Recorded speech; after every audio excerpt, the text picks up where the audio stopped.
in the heart of the vast Pacific, where the ocean kisses the sky and the islands dance with the sun. The ancient stories of our ancestors come to life. These are the tales of wisdom, courage, and adventure.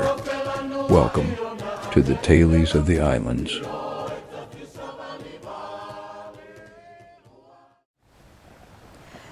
Episode 8: The Great Crossing.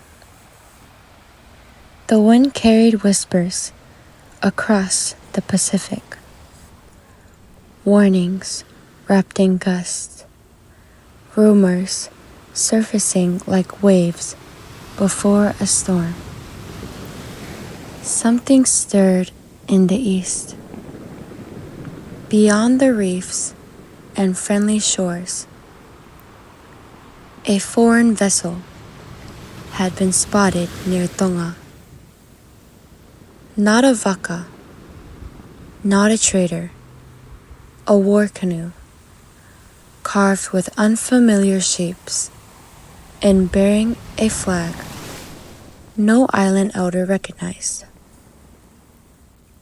The council in La Paja met in hushed urgency. Sinilau stood in the shadows of the great fale, listening to the talk of warriors and watchtowers, of preparation and defense. But when his father, Chief Tui Hakavalu, declared they must strengthen alliances and summon aid from neighboring islands, Sinilau stepped forward. "Send me to Samoa," he said. The room grew still. Tau Moefolau narrowed his eyes. "You asked to return to the very land you were warned from?" "I asked," Sinilau said, "because our survival may depend on more than spears. It may depend on those who believe in us, even when bloodlines say otherwise." There was resistance, doubt, but in the end, the chief relented. "You go as my voice," he said. "Return with strength or not at all." So once more, Sinilau prepared his canoe, not with flowers and secrets, but with food, weapons, and purpose. The seed that had once been a passage of love now became a path of duty. He crossed under a moonless sky, guided by the stars he had memorized with Tafa on the island of shadows. The sea tested him with waves and sleepless nights, but he reached the shores of Upolu, weary yet unbroken. Salamasina was no longer in the mountains. She had returned to her village.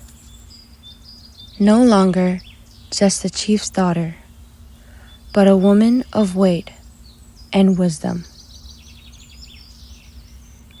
The villagers looked at her differently now. Some with awe, others with wariness. Her silence had become strength, her fire a quiet one, but no less fierce. When she saw Sinilau walking from the surf, her breath caught. He looked different, sharper, taller in spirit. And yet, when he smiled, he was still hers. They embraced, not in secret this time, but before the village. Chief Leolofi came forward. "You have returned," he said. "Why?"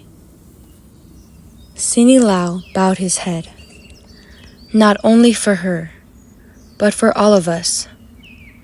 A threat near our islands, one that may not care for your borders or our bloodlines. I bring word from Tonga. We ask for alliance, for shared defense, for unity."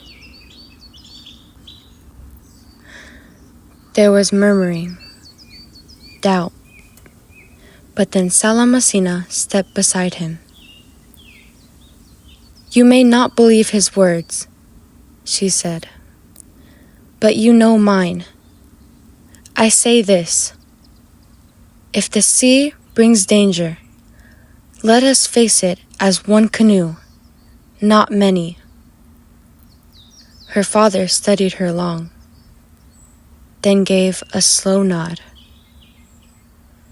"Then the high chiefs will meet. If the tides have turned, we will turn with them." And so the preparations began.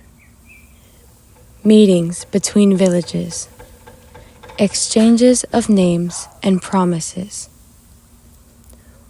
Warriors from Tonga and Samoa sat beside each other, sharpening spears and stories alike. And as they prepared, Sinilau and Salamasina walked once more beside the water. Not as secret lovers, but as leaders of something new. "Do you think this peace will last?" she asked. He looked at her. "No, peace lasts forever, but neither does every storm." She smiled. "Then we build something strong enough to weather both." And so, as night fell and the ocean breathed gently against the sand, Sinilau looked out toward the stars. He did not know what would come, but he knew this: the crossing was not only of sea, but of hearts, of histories, of destinies long divided. And now they would rise together.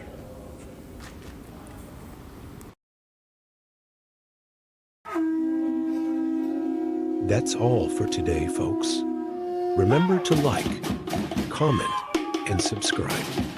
Till next time, Manuia.